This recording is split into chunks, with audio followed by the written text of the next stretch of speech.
बिस्मिल्लाहिर्रहमानिर्रहीम। Dubai international public school and college Mansehra, class 9th, subject biology, chapter enzymes, topics metabolism, enzymes lower the activation energy and characteristic of enzymes. ठीक है, previous हमारा chapter cell cycle था। आज हमने नया chapter number 6 enzyme start किया है। ठीक है, तो हम स्टार्ट करते हैं इंट्रोडक्शन से। हम देखते हैं एंजाइम्स होते क्या हैं, व्हाट आर एंजाइम्स। के अलावा अगर हम एग्जांपल लें तो अगर हम एग्जांपल में बात करते हैं बॉडी बिल्डर्स वगैरह की, तो बॉडी बिल्डर्स जो होते हैं वो अगर बॉडी बिल्डिंग करते हैं तो विदाउट सप्लीमेंट्स फ्रूट्स वगैरह उनकी बॉडी जो है तो इतनी बिल्टअप नहीं होती है जितनी कि उनकी होती है जो कि बॉडी बिल्डिंग करने के साथ साथ क्या करते हैं, सप्लीमेंट्स और फ्रूट्स वगैरह का इस्तेमाल भी करते हैं। ठीक है, एंजाइम्स का भी यही काम होता है, ये भी रिएक्शन को फास्ट करते हैं। ठीक है, इसके अलावा जैसे कि अगर हम बात करते हैं कोई भी रिएक्शन है 5 मिनट में हो रहा है, तो अगर एंजाइम्स वहाँ पे वर्क करना स्टार्ट कर देते हैं तो वो 1 या 2 मिनट में वो काम हो जाता है, वो रिएक्शन हो जाता है। ठीक है, एंजाइम्स का काम होता है speed up the reaction. It is not utilize in reaction, but ये खुद रिएक्शन में यूज़ नहीं होते हैं, मगर उस रिएक्शन को फास्ट करते हैं और 5 मिनट की जगह किसी भी रिएक्शन को 1 या 2 मिनट में कर लेते हैं। ये हम एग्जांपल ले रहे हैं। ठीक है, लाखों रिएक्शंस हमारी बॉडी में हो रहे होते हैं। अगर हम उनकी बात करें, उन सारे रिएक्शंस की बात करें, तो क्या ये ओवरऑल रिएक्शंस हमारी बॉडी में जो होते हैं वो कहलाते हैं मेटाबॉलिज्म। ठीक है, अब मेटाबॉलिज्म की अगर हम बात करें तो मेटाबॉलिज्म ओवरऑल द रिएक्शन हमारी बॉडी में जो भी हो रहे हैं, ठीक है, चाहे सर्कुलेशन के दौरान हो रहे हैं, चाहे डाइजेशन के दौरान हो रहे हैं, चाहे वो रिस्पायरेशन के दौरान हो रहे हैं, ठीक है, उन सबको इकट्ठा करके कहा जाता है मेटाबॉलिज्म। अगर अब हम बात करते हैं मेटाबॉलिज्म की 2 टाइप्स जो होती हैं, दैट इज़ कैटेगरीज होती हैं, that is catabolism and anabolism. अगर हम कैटाबॉलिज्म की बात करें तो ये भी रिएक्शन की एक टाइप है, एनाबॉलिज्म भी रिएक्शंस की एक टाइप से। अब कौन से रिएक्शंस को कैटाबॉलिज्म कहा जाता है? कैटाबॉलिज्म उन रिएक्शंस को कहा जाता है जिनमें लार्ज मॉलिक्यूल्स या लार्ज पार्टिकल्स कन्वर्ट हो जाते हैं स्मॉल पार्टिकल्स में। ठीक है, इसी तरह से एनाबॉलिज्म कहा जाता है स्मॉल पार्टिकल्स कोई भी मिलके कोई भी ऐसा रिएक्शन हो जिससे स्मॉल पार्टिकल्स मिलके लार्ज पार्टिकल बनाए, that is known as anabolism. ठीक है, अब यहाँ पे हम देखते हैं the breakdown of the molecules to obtain energy. Catabolism में ब्रेकडाउन होती है, लार्ज मॉलिक्यूल की ब्रेकडाउन होती है, वो स्मॉल पीसेस में कन्वर्ट होता है, इस तरह से एनर्जी रिलीज होती है, एनर्जी ऑब्टेन होती है। ठीक है, एनाबॉलिज्म में ये होता है कि the synthesis of all compounds needed by the cells. ठीक है, सेल्स को चाहिए होती हैं जो भी कंपाउंड्स वगैरह चाहिए होते हैं, छोटे छोटे कंपाउंड्स मिलके, छोटे छोटे पार्टिकल्स मिलके वो कंपाउंड बनाते हैं जो कि सेल्स वगैरह को चाहिए होते हैं। Mean that small molecules obtain combine to form large molecules. ठीक है, एनाबॉलिज्म की एग्जांपल हम लोग फोटोसिंथेसिस ले लेते हैं और कैटाबॉलिज्म की एग्जांपल हम लोग रेस्पायरेशन ले लेते हैं। कैसे रेस्पायरेशन ले लेते हैं? अब यहाँ पे हम लोग देखते हैं एनाबॉलिज्म की एग्जांपल फोटोसिंथेसिस में हम लोग देखते हैं, तो आप देख रहे हैं कार्बन डाइऑक्साइड है वो भी स्मॉल कंपोनेंट है, वाटर है वो भी स्मॉल कंपोनेंट है। ठीक है, ये मिल के जब ग्लूकोज का मॉलिक्यूल बनाएंगे, glucose molecule is a large molecule. ठीक है, ये दोनों मिल के जब लार्ज मॉलिक्यूल बनाते हैं, दैट इज नोन एज कौन सा रिएक्शन यहाँ पे हो रहा है? एनाबॉलिज्म। ठीक है, अगर हम इसी तरह से बात करते हैं रिस्पायरेशन की, रिस्पायरेशन में ये जो ग्लूकोज का मॉलिक्यूल है ये एक लार्ज मॉलिक्यूल है। ठीक है, अब ये ग्लूकोज का लार्ज मॉलिक्यूल टूट जाता है, कन्वर्ट हो जाता है किस में? कार्बन डाइऑक्साइड में, वाटर में और एटीपीज में, जैसे कि मैंने आपको बताया एनर्जी रिलीज होती है। ठीक है, अब अगर हम बात करते हैं metabolism is closely linked to nutrition and the availability of nutrients. ठीक है, अब मेटाबॉलिज्म में अगर हम बात करते हैं न्यूट्रिशन वगैरह चाहिए होती है, बॉडी को न्यूट्रिएंट्स वगैरह चाहिए होती हैं, ये सब हम कैटाबॉलिज्म में ले सकते हैं। Enzyme perform work in different ways. ठीक है, डिफरेंट वेज एंजाइम अपने फंक्शन परफॉर्म करते हैं। हर एंजाइम के लिए एक स्पेसिफिक सबस्ट्रेट होता है जो उसके साथ आके अटैच होता है और कोई भी प्रोडक्ट वगैरह बनती है। ठीक है, हर सबस्ट्रेट स्पेसिफिक इन एक्शन होता है। ठीक है, हर सबस्ट्रेट क्या होता है? स्पेसिफिक इन एक्शन होता है। हर एंजाइम अपनी एक ख़ास शेप रखता है, जिस ख़ास शेप के साथ एक स्पेसिफिक सबस्ट्रेट आके अटैच होता है। All enzymes are globular, globular protein होते हैं और इसके अलावा 3 डायमेंशनल प्रोटीन्स होते हैं सारे enzymes. But we can not say that all proteins are enzymes. Okay. Enzymes protein का बेसिक यूनिट जो होता है, एंजाइम्स या प्रोटीन का जो बेसिक यूनिट होता है वो क्या होता है? अमाइनो एसिड होता है, ठीक है। छोटे छोटे अमाइनो एसिड्स मिलते हैं तो प्रोटीन बनाते हैं। Enzyme perform work as a protein, ठीक है, as a protein work perform करते हैं। एंजाइम का अपना काम उस वक्त परफॉर्म करेंगे जब उसके साथ सबस्ट्रेट आकर अटैच करेगा। जब तक सबस्ट्रेट अटैच नहीं होगा एंजाइम अपना फंक्शन परफॉर्म नहीं करेंगे। अच्छा, इसके अलावा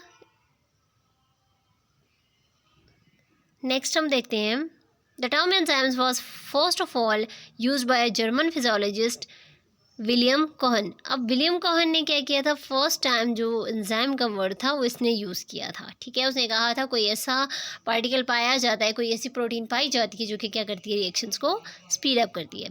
enzymes are biological catalyst which speed up the chemical reactions within the body without getting consumed, ठीक है। खुद कंज्यूम नहीं होते, खुद यूटिलाइज नहीं होते, और मगर क्या करते हैं? किसी भी केमिकल रिएक्शन को स्पीड अप करते हैं। The molecules that react in the enzyme catalysed reactions are called substrate, ठीक है। जो कि जो मॉलिक्यूल एंजाइम के साथ आके अटैच होता है और वर्क परफॉर्म करने में हेल्प करता है उसको सबस्ट्रेट कहा जाता है।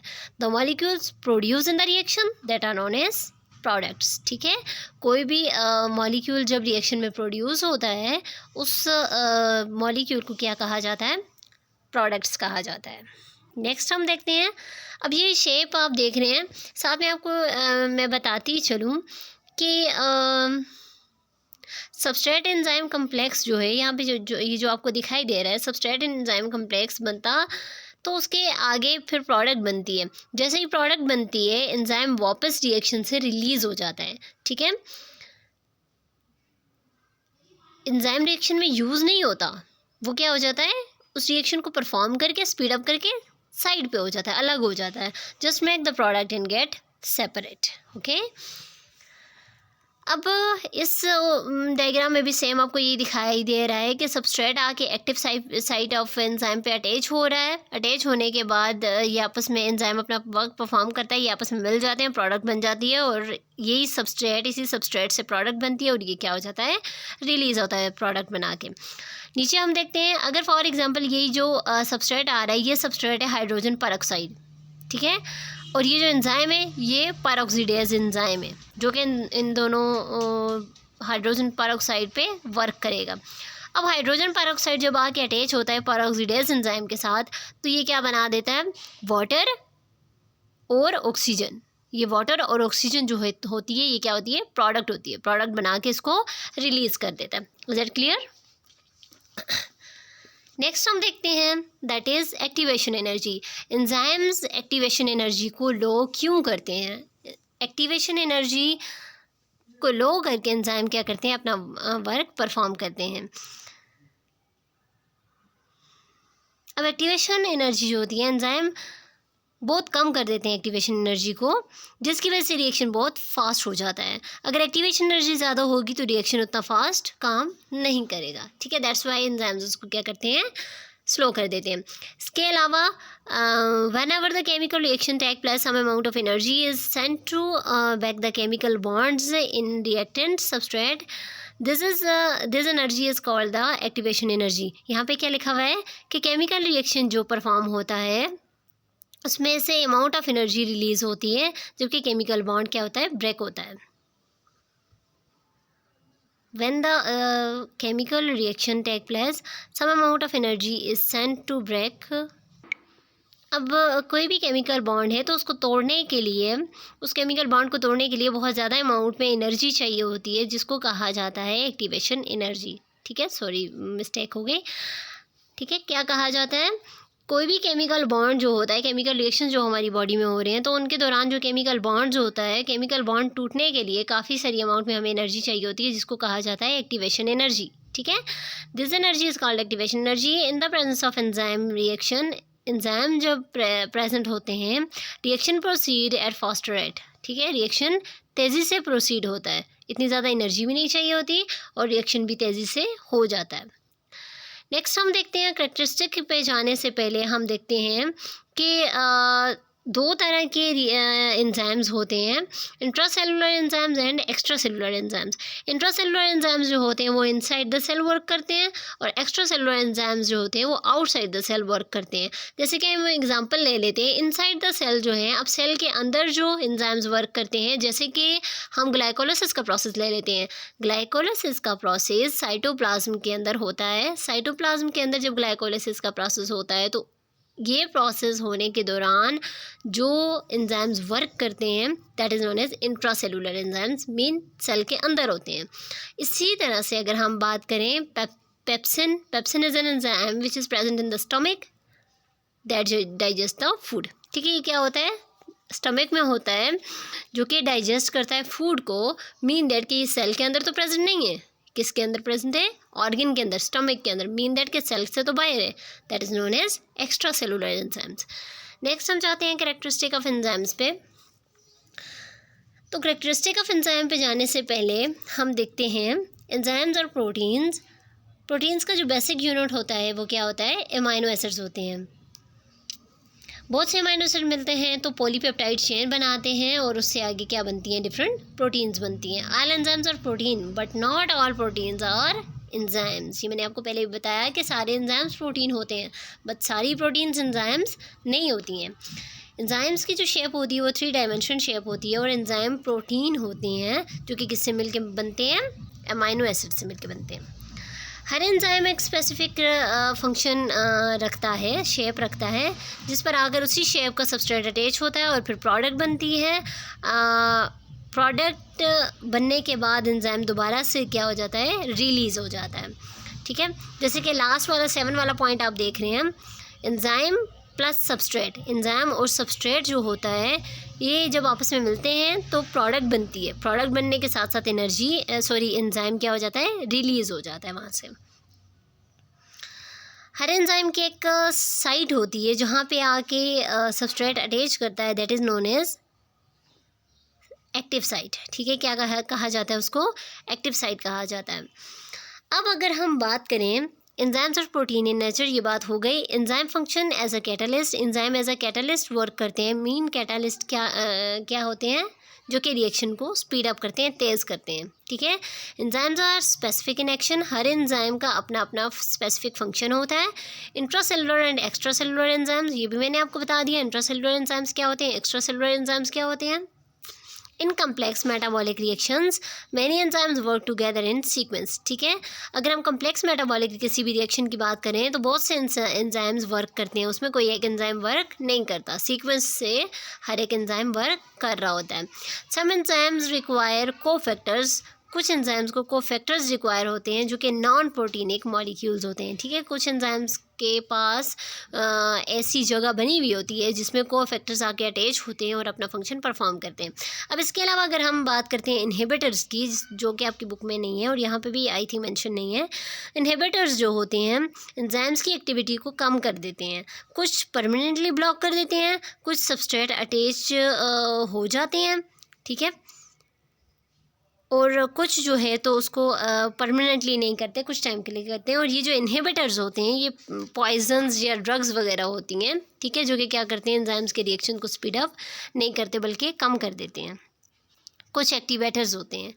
अब कुछ एंजाइम्स ऐसे होते हैं जिनको ज़रूरत होती है कि किसी भी खास किस्म के कंपाउंड की ज़रूरत होती है जो कि अपना रिएक्शन करने की, और कुछ को ज़रूरत नहीं होती। कुछ को अपना रिएक्शन परफॉर्म करने की खास कंपाउंड की ज़रूरत होती है कुछ एंजाइम्स को, और कुछ एंजाइम्स को अपना फंक्शन परफॉर्म करने के लिए एंजाइम्स नहीं होती, जिनको कहा जाता है कोफैक्टर्स। ठीक है, अब कोफैक्टर्स मैं आपको फिर भी बताती चलूँ कि कोफैक्टर्स जो होते हैं, आप अपनी बुक में ये डायग्राम इजीली देख सकते हैं। ठीक है, साथ में आप अपनी बुक को ओपन करें, पेज नंबर, 1 मिनट में आपको बताती हूँ, पेज नंबर है आपके पास